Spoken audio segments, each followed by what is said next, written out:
I'm Martin Tyler, and you're listening to Harry Symeou.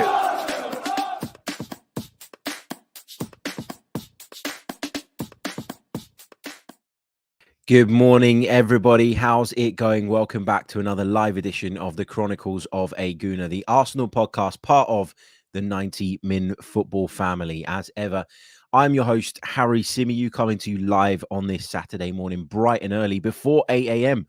I've even outdone Tom Canton today. What on earth is going on?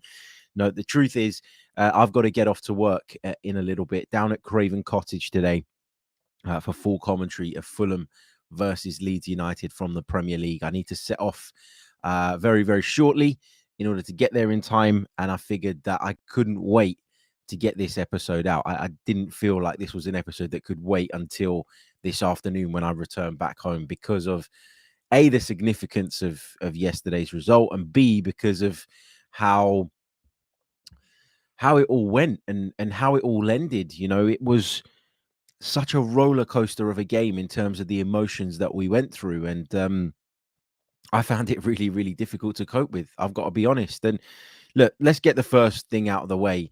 Have we blown it? Well, there's still a lot to play for, and I'm not going to give up on it just yet.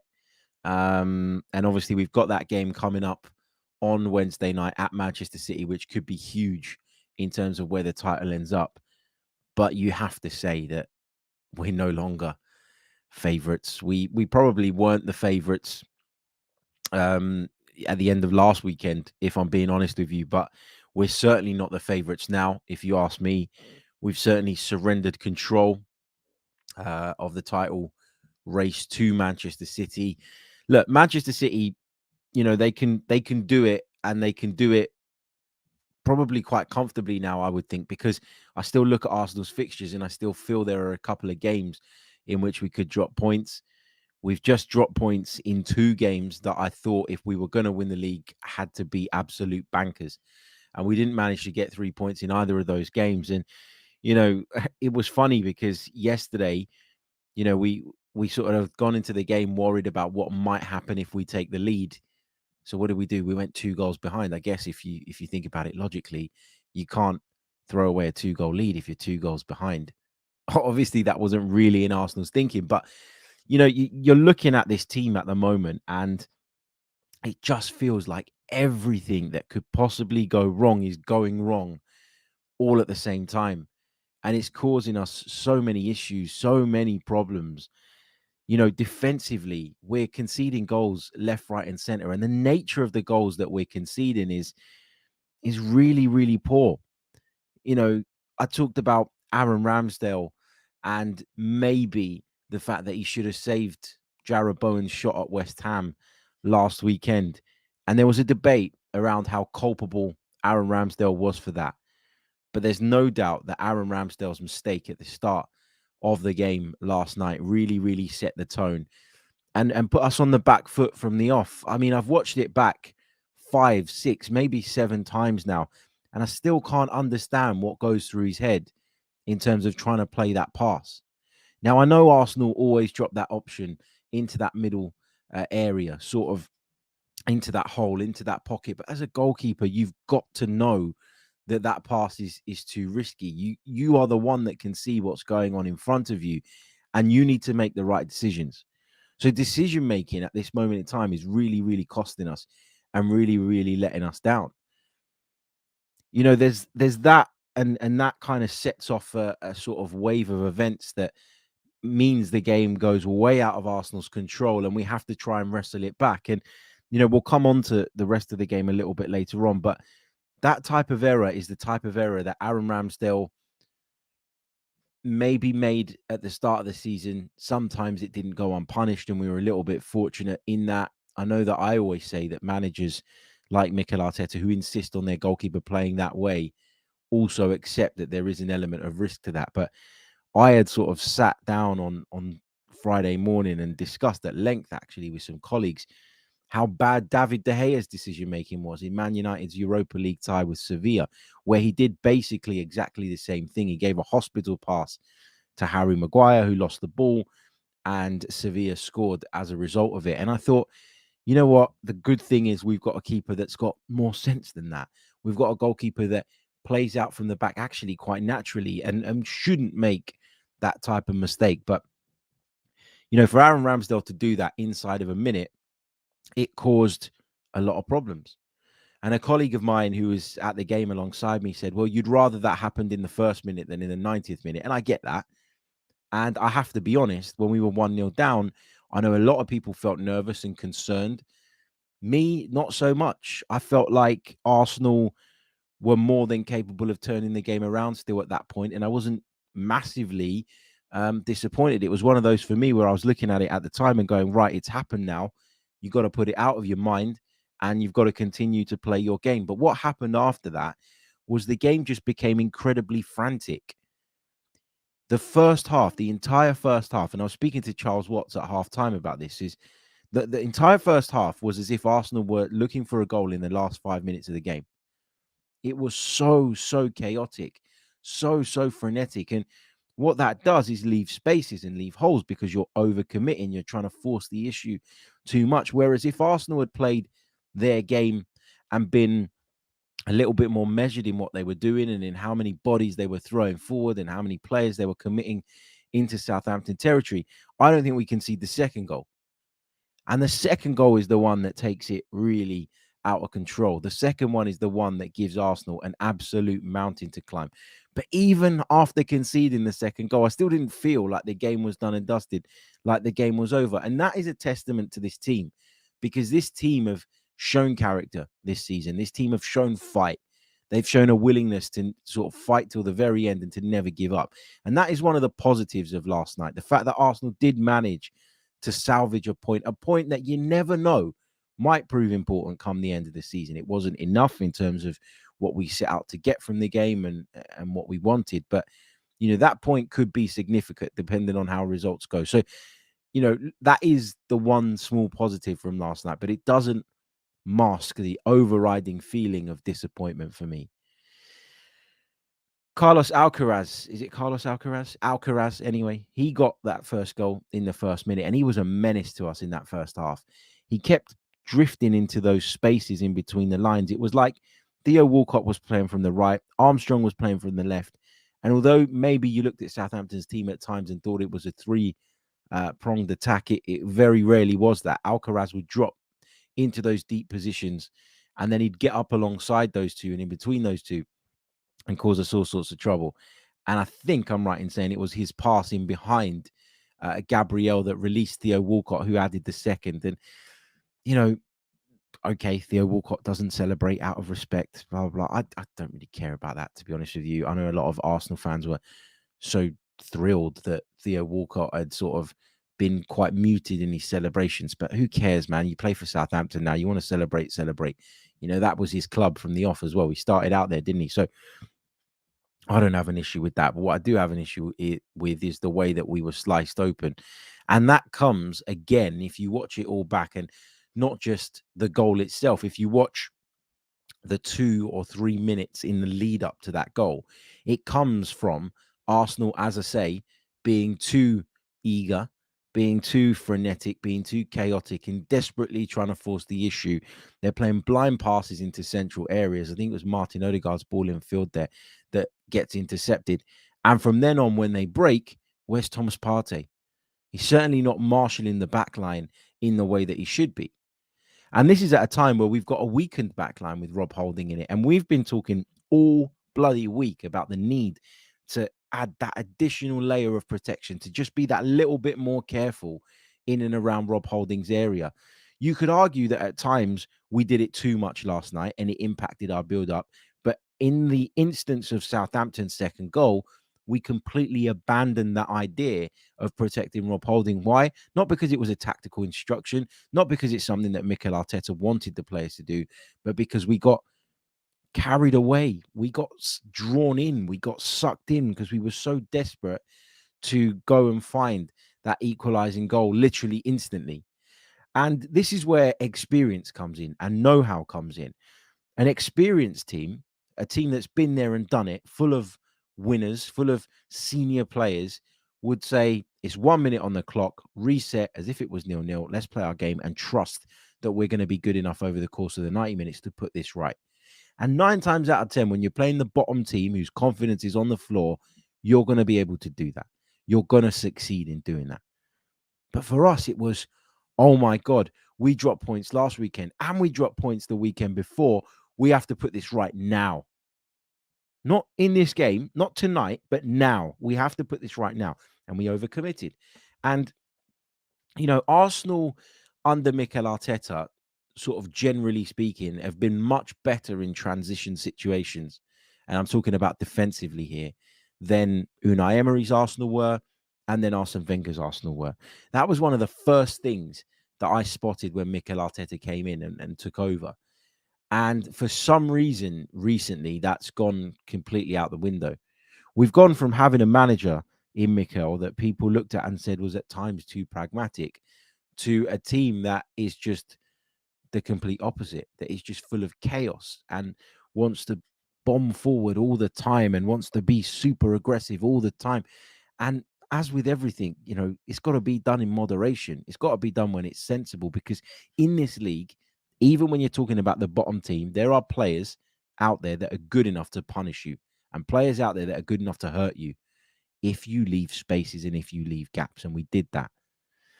So we're 2-0 down now. And then 6 minutes after we go 2-0 down, we pull a goal back. Wonderful work from Bukayo Saka on the right-hand side. That's what you want to see Bukayo Saka do. Have a little bit of variation to his game. He gets the ball out on the right-hand side. Naturally, you expect him to always want to cut back in onto that left foot. But instead, he goes on the outside. He uses his pace. He gets to the byline. He cuts it back to Martinelli, who kind of sensed what Bukayo Saka might do, just checked his run slightly, and then just sort of made a run back towards the penalty spot. And from there, he was able to guide it into the back of the net. And, at that point, I felt even more comfortable. And I actually felt like the chances of us getting an equalizer, even in that first half, were pretty strong. Now, that didn't happen. But you go in at halftime and you think, right, the atmosphere in the stadium has gone up a level or two, having found that goal. And to be fair to the crowd, to be fair to those that were in attendance last night, they were always behind the team, regardless of what the game state was.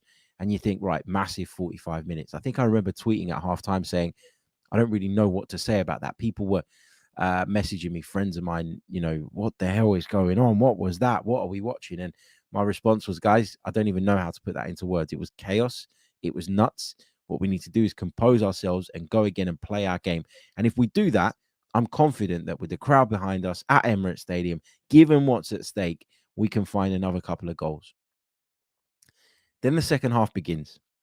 And when the second half begins and you see that Southampton have made a change, that they've brought Lianco on, an additional defender, and they've taken off an attacker, you know exactly what we're going to see. We're going to come up against a low block, a back five, and we're going to have to be patient. Patience was the key word for me. I expected Arsenal to have all of the ball in the second half. And I didn't think we were going to have a shit ton of chances, but I thought we'd create enough chances to win the game. The key being, you got to take them. You have to take them. When those moments come along, you have to capitalize on them. And unfortunately, we weren't able to do that. And at the other end, on 66 minutes, we conceded another goal. Another soft goal. Another goal originating from a set piece. Another goal from which Arsenal should have done miles better. Kaleta Sarr coming in at the far post, heads it home from close range and extends or reestablishes Southampton's 2-goal lead. Now, you can sit and analyze that set piece and you can break it down, which I kind of tried to do like instantly after it happened. Obviously, in the media section, you do have replays in front of you. You do have a screen in front of you, and you get 3-4 replays of every incident, of every goal. And I was looking at it and I was trying to work out who was at fault. And, what you'd say sort of first instinct is that Zinchenko loses Kaleta Sarr at the far post. And when that ball's flicked on and it reaches that area, that vicinity, Zinchenko's way too slow to react. Lianco, who's obviously further wide of the post, has that extra bit of time to judge the flight of it. And he can step inside and head it home. But the truth is, I don't even think it's fair necessarily to pin that all on Zinchenko. We've talked all season about how Arsenal have improved with set pieces. whether that be offensively and defensively. But lately, we've completely gone off the boil in that sense. Have people figured out what it is that we do? Do our routines need to change? Do we need to be focusing more on the man-to-man element? Because to have Kaleta Sarr, a towering centre-back, pop up at the far post and Zinchenko to be the closest player around him, that's a total mismatch. Now, I understand that when a delivery comes in, everybody is set in their positions originally to defend the ball that is coming in. When it's flicked on, that can cause you problems because all of a sudden, the direction and the trajectory of the ball changes and you may no longer be in the correct position. But do you have the time to get there? Can you anticipate that flick on? Not always. So I don't want to look at Zinchenko there and say that's on you. But the thing that jumps out to me when I analyze that goal, as I say, is not, which individual is at fault, is in what world do your fullbacks mark centre backs?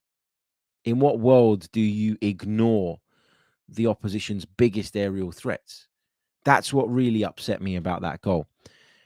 And then you felt like it was done. You felt like it was over.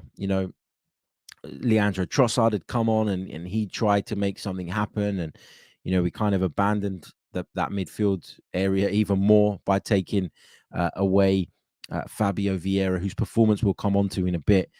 And, you thought we were going to go hell for leather. And I remember saying at the time, again, to my colleague who was alongside me, look, we ain't going to win this now. That feels impossible. And although that is the result that we all desired at the start of the evening, it's just not realistic anymore. But let's try not to lose it.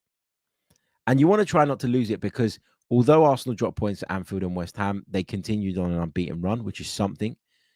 They, would have got, having managed to get the draw, which we did in the end, we'd have registered another point on the board, which at the moment feels a little bit insignificant. It doesn't feel like it's going to make an awful lot of difference, but you don't know what Manchester City's results are going to be between now and the end of the season. And perhaps, as I said right at the top, that point could be valuable.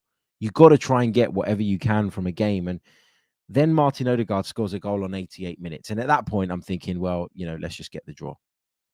And then on 90, Bukayo Saka scores the third to make it 3-3. And a lot of people had already left the stadium at that point. That was disappointing to see, I've got to be honest. And the reason I say that is not because you're not within your rights to be annoyed or frustrated or angry based on sort of what we saw unfold in front of us last night. But this team have shown us that they will fight till the very, very end. And I think because of that, we owe them at the very least their support, or we owe them the support until the very end. And when Bukayo Saka scores on 90 minutes and you see the board go up, 8 minutes of added time, and the volume goes up, I have to say, I thought that Arsenal were going to do it. I thought that we were going to have another Reece Nelson moment. I thought that this was going to be the night where the momentum swung back in our favor, because sometimes you can win a game 1-0 really, really comfortably. Mikel Arteta said he wanted his team to be boring and predictable in the sense of people would know what was coming and that would be a comfortable win. But sometimes there are certain types of victories where you're up against it, where your backs are against the wall, where you're leaning on the ropes, where if you can come out swinging and you can fight your way back into contention and take all 3 points, that can give you an almighty boost. And I really, really thought we were on the cusp of managing that. Leandro Trossard had a shot at 3-3, which came off the top of Gavin Bazunu's crossbar. Gavin Bazunu, by the way, who probably had the ball in his hands for the best part of 15 minutes. And I'm not even exaggerating, throughout the duration of the game. It took the referee, Simon Hooper, 1 hour to speak to him. He still didn't show him a card. And I'm going to have a little rant about that actually quickly before we go on to some of the individual performances, because this is one of the things in football that pisses me off more than anything. He's doing it.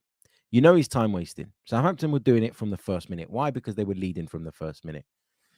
As a referee, go and show him the card early, and I guarantee you that stops. And it's not a talking point anymore, and we don't have to discuss it. But this happens not just to Arsenal, but to every big side when they are trailing or even level in some cases against sides at the bottom end of the table. You will see time wasting. You will see gamesmanship. You will see players dropping down to the ground at every opportunity, calling the physio on at every opportunity. And referees need to take control of this. Now, what I will say about Simon Hooper and his team yesterday was at least they added a fair chunk of time at the end of both halves, which was correct, by the way. Other referees, other officials we've seen in the past don't even do that. So I'll give them their flowers for that. But all you have to do, Simon Hooper, at the start of the second half, especially when Bazunu's time wasting got even more and more ridiculous, all you have to do is go and show him a card. But the reason no referee shows him a card at that point in the game is because nobody wants to be the referee that was the one who sent somebody off for time wasting. But perhaps that's what needs to happen for this to stop. Or we need to revert to a system whereby the clock stops when the ball's not in play. Maybe that's the answer. I don't know. But anyway, really, really frustrating that. But anyway, so, we get it to 3-3. Trossard hits the crossbar. Arsenal all over Southampton. The crowd have got themselves up for it. And, we're backing the team and we're pushing and we're pushing and we're pushing. And you're thinking, come on, we could do this. Genuinely thought we could do it. And we didn't. We had an effort from Reece Nelson, which took a deflection. It went just wide of the post. I felt like we were more focused or more concentrated on trying to win a penalty than actually getting shots off at goal when we were in the box. And that was frustrating as well. I'm going to talk about one player who I thought did that way too much last night in particular in a bit. And then perhaps the angriest I've been all night. And I tweeted this and people were like, well, that didn't cost us the game. I'm not saying it did. But in terms of one standout moment last night that made me angrier than anything else, it was Thomas Partey's decision to take that shot on 98 minutes? He's about 35 yards out. What are you doing, man? What are you doing? We had men over on the right-hand side. Ben White was in space. Bukayo Saka was out there. There were options to your left. What he was thinking when he decided to take that shot on, I don't know. That was as frustrated as I've been all night. And that just capped off what I thought was a really disappointing night for Arsenal, but also for Thomas Partey on an individual level, whose form has just gone completely off a cliff. We'll discuss individual performances in a second. That's what we're going to be doing next. I did put a tweet out asking last night for some of you guys' thoughts and some of you guys' questions with relation to the game. And I got so many back that what I'm going to do is I'm going to record a separate episode tomorrow morning because I think there's so many valid talking points there that I couldn't possibly just squeeze a few of them in at the end of an episode. So tomorrow we're going to bring you another episode, a full-length episode that is going to be focused solely on your questions. So if you've got more questions, either leave them in the comments of this video, not in the live chat, but in the comment section after we finish, or go over to my tweet, which is at Harry Symeou on Twitter. You'll find it. I think it's my last tweet or the one before my last one. And if you put your question in there, as I say, we'll do a full dedicated episode to those questions first thing tomorrow morning. We will take a few from the live chat in this edition, but I'm just conscious of how many questions there are and the fact that with my time constraints this morning, I'm not going to be able to get through anywhere near as many as I should, given what happened last night and given how good some of those questions are. So, Manuel, thank you very much, mate, for your kind super chat. Is the volume on my microphone going up and down, or is that just me? Because it feels like it is. Might just be me. Manuel says, it's going to be such a game versus City. Let's enjoy the rest of the season. Cheers from Mexico. And Manuel, thank you so much, mate, for your very, very kind super chat donation. It does really mean a lot. I appreciate the support. It is something I'm super grateful for. So thank you for that. And Manuel's question is, hold on a second. Why is the volume changing all the time? Is that happening? Let me know in the chat, because it looks like it is on my screen, but that is something I can't really tell in terms of how it's going through. But anyway, forget that for a minute. Manuel, it is going to be a huge game. It will be a game that is passed off as, or is built up to as being the title decider. I think it would have been regardless of what Arsenal's result was last night. My issue is, and my concern and my problem is that I don't think Arsenal have a hope in hell, if I'm being completely honest, of going to Manchester City and getting all 3 points. And maybe you'll look at it and say, well, let's just get the draw. And if we can get the draw and we manage to, avoid defeat, then maybe we need to worry about or just hope that, they can drop points elsewhere. I was saying this to someone last night. If Manchester City end up winning their last 14 games of the season, which is what they'd have done if they managed to win what remains, you have to say they deserve it. What an achievement that would be. What a run of form that would be. So, yeah, it's one of those things now, right? We're at this point. This is way beyond where we thought we would be, and let me just say, obviously, I'll be disappointed if we don't win it, given the position we were in, and obviously, I'm disappointed with the way in which we've sort of fallen off because of the nature of the goals we're conceding, because it's a lot to do with injuries, because it's a lot to do with big players who throughout the season have been faultless, just losing their way right when it matters most. All of that hurts, but I fucking love this team. And Mikel Arteta said this when he came into the radio room yesterday. He came in to do the interview and sort of, I always find it really interesting to be able to stand within a meter of a manager, kind of look him in the eye when he's assessing a game. And Mikel Arteta came in full defense mode when he walked into the radio room, because the first thing he said was, I love my players. I love this team. I love this group. Not just when they win, not just when they lose. That doesn't matter. That's neither here nor there. What it's about is the way they apply themselves every day, the way they fight till the very end. There were suggestions in the press conference that some big players had gone missing, and Mikel Arteta said, I didn't see anyone hiding. I think he acknowledged that the performance level wasn't very, very good, and that there were players that normally perform at a much higher level than what they managed on the night. But he also, I think, appreciated the fact that Arsenal kept trying, kept plugging away, and almost pulled it off. And that's the thing, right? You always know that this team is going to fight to the end. We never know when we're beaten, which is, a really great quality to have, and something that you couldn't say about Arsenal in recent seasons. And so, we're ahead of schedule. With that comes greater expectation. With greater expectation comes a bigger chance of disappointment. But I'm at the point now where I actually feel a tiny bit relieved that we're not the favorites anymore. And I wonder if actually being the ones that aren't the favorites anymore is something that's going to help us in the running. Are we going to be able to are we going to be able to go out there and perform to a higher level without having that pressure of every weekend playing after Manchester City and everybody expecting us to shut them up and to silence them? Because as far as the wider world is concerned, City are going to win it now. So anything that we achieve is a bonus. Look, at minimum, we're going to finish second this season.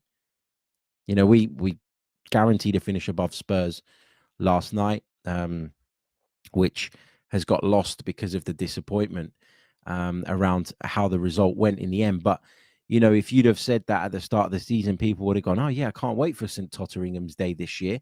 But because we're in the title race, because we feel like we've got bigger fish to fry, that's been lost. Now, I'm not saying we should celebrate finishing above Tottenham. I think that's a bare minimum for Arsenal Football Club, given the history of the two clubs. But it's, there's been a lot achieved so far this season, and we're going to make the Champions League, and we're going to finish second at absolute minimum, which is way beyond, as I say, what people thought we were capable of. And I've said it before, and I'll say it again.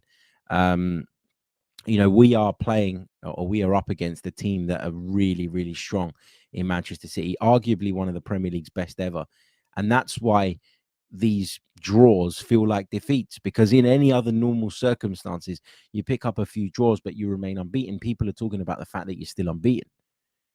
But in this league, against this opposition, with the Manchester City breathing down your neck, you feel like there is no margin for error. And the fact that we're still top, even having dropped points in those 3 consecutive games, that is an indicator of how well we've done up until now. So look, it's not over yet. There's still plenty of football to be played. There still could be twists and turns. Let's not be too downbeat. I know it's impossible not to feel some disappointment, but let's try and see, as Stan says in the chat, the glass as being half full. We still have everything to play for. It's not over yet, and he still remembers Anfield '89, as do plenty of Arsenal fans out there. You want to be the best, you got to beat the best sometimes, and that's how it goes. And it's all on the game on Wednesday now. A lot of it is on the game on Wednesday. I think that nobody expects us to go there and get anything from that game, and maybe that works in our favor. We will see. We will see. But yeah, I'd be lying if I wasn't disappointed. But as I say, I sort of this morning when I woke up, I started to think about sort of, I know it was a roller coaster of emotions, and I know it was a lot of stress to go through last night. It's certainly how I felt. But I started to think about what this team have given us this season and some of the moments they've given us this season, and the fact that we're never dead and we're never beaten, and we keep going and going and going and going, and the energy that we have as a team to continue in that vein for entire games. The fact that the Emirates Stadium is jumping up and down, is rocking in situations like that, whereas in the past, it'd have been half empty at that point. Those are the things that Mikel Arteta has given us. A competitive team, an incredible raucous atmosphere when we need it, and most of the time, a togetherness, a unity, and those are things that shouldn't go unnoticed, in my opinion. They'll be sort of pushed to the wayside for now, because the overriding feeling of disappointment takes over when you've just dropped points in a game that really you should win. But I think when you look at the bigger picture, you'll still feel like there is plenty to be positive about. And that's not just me spinning PR and trying to back the club. That is genuinely how I feel. Doesn't mean I'm not disappointed or sad or angry or frustrated, but you have to sometimes take a step back, because you can get caught up in the emotions, just like our players have done at points. We've done that as fans as well. We've allowed ourselves to believe in something. And the reason we've allowed ourselves to believe in something is because the team have given us reason to. And that in itself is obviously a positive. But anyway, let's touch on a few individual performances. As I say, we're going to focus on questions on a separate episode, which we'll release tomorrow morning, because there are so many to get through that I don't think we can do it in the space of the 7-8 minutes that I've got left before I need to jump on a train down to Craven Cottage. But keep those questions coming in, as I say, on whichever platform it is you prefer, whether that be Twitter. You can email me at harry@thechroniclesofaguna.com. You can tweet me at Harry Symeou on Twitter, which the handle is on display on the screen if you're watching on YouTube, or you can tweet us at Chronicles _ AFC as well. Right, individual performances. Aaron Ramsdale, a night to forget for him, wasn't it? We've kind of touched on that mistake and the significance of it. What I really liked is the image that I used in the thumbnail, where you can see Mikel Arteta sort of going over and giving him a hug, because Mikel Arteta wants him to play that way. Didn't want him to give that pass away, and didn't want him to end up costing us a goal. But Mikel Arteta backs his players, and that's one thing I really love about this manager. He comes into the room to give a media interview. He comes into the press conference after, and he's not going to sit there and dig out his players. He's not going to pretend that he is totally, not responsible for what's just happened. He takes it all on, and he's happy to do that. And I think the players believe in that. I think there's a balance to be had, though, because I think if you do that too much as a coach, you almost allow players to get away with murder and sort of hide in the shadows, knowing that you're going to take the flak. And that's very much the way it is in modern football, where managers are often fired and hired based upon actually what the players have produced, rather than what the manager is doing necessarily. Ben White, I thought, had an okay game. I thought in the second half he was better going forward, but that was because Arsenal were going for broke. Southampton offered a lot less on the transition. So yeah, I thought in the second half he was better. Zinchenko, again, I just feel like people have sussed out what Zinchenko is going to do. I feel like Zinchenko's sort of tendency to drift infield at the start of the season came as a surprise to a lot of people, and it made him really, really effective. And I just think that, as time's gone on, people have worked that out, and it's no longer as big a weapon for Arsenal. And so maybe it's back to the drawing board defensively. I mentioned that maybe he could have done better for Southampton's third goal, although I think it's harsh to pin that necessarily on him. But we know that he's not great defensively.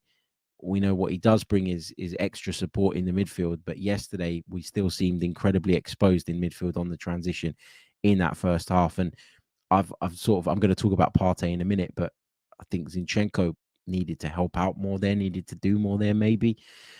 Centre halves, Holding and Gabriel. I don't think either of them had a disastrous game, but when your team concedes 3 goals at home in the way that we did, how can you not pin some of it on the centre halves? You've got to look at them first and foremost. Thomas Partey, I said that at West Ham, it was probably the worst I'd seen him play in an Arsenal shirt. Well, he managed to, if not top that, at least equal it with his performance yesterday. Leaving gaping holes in our midfield, going wandering, being too desperate to win the ball back, maybe not in the right spaces, not at the right times. His passing was loose, it was casual. His decision-making was really, really silly. Not only did he take that stupid shot on right at the end of the game, which frustrated a lot of people, but there was an instance in the second half as well where he put us in trouble and we ended up conceding a corner, from what I remember, where he gets the ball on the corner of our box and he tries to put it through the legs of the oncoming attacker who's closing him down. And I just remember at that point thinking, have you learnt nothing from last week? Have you learnt nothing from what happened at West Ham? It's so casual, so sort of laboured. And I don't know what it's down to with Thomas Partey, because for 98% of the season, he's been superb, faultless. But in the last couple of weeks, his performances have really, really dropped off. And maybe yesterday he suffered a little bit from not having Granit Xhaka alongside him, but still on an individual level, I think he got so much wrong. Fabio Vieira, I thought was really poor. Really, really struggled. I saw a lot of people going after him in the live chat. On Twitter and on sort of any live comments that we were across last night. Look, I don't know where he fits in this team. I've said it before. I don't really see him as being physically dominant enough to play as the 8. And I think that was something we were lacking yesterday without Granit Xhaka, who was obviously out with illness.